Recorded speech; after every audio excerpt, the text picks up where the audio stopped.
how to delete all posts on Facebook. Hello everyone, welcome to our channel and let's see how we can do it. For this, just simply open up your Facebook and after that open up your profile. Then you would be able to find three dots over here. Simply click on it, then select the option of activity log.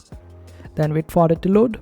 After that, you would be able to find your Facebook activity section or your activity history section on your mobile device. And on the left hand side panel, you would be able to find the post. Then select the option of your post, photos and videos. Just wait for it to load.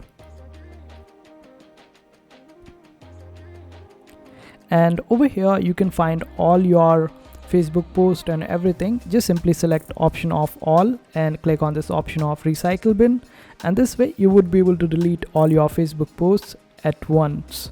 So this is how you do it. I hope this video was helpful. Make sure to hit that like button and also subscribe to our channel for more helpful videos.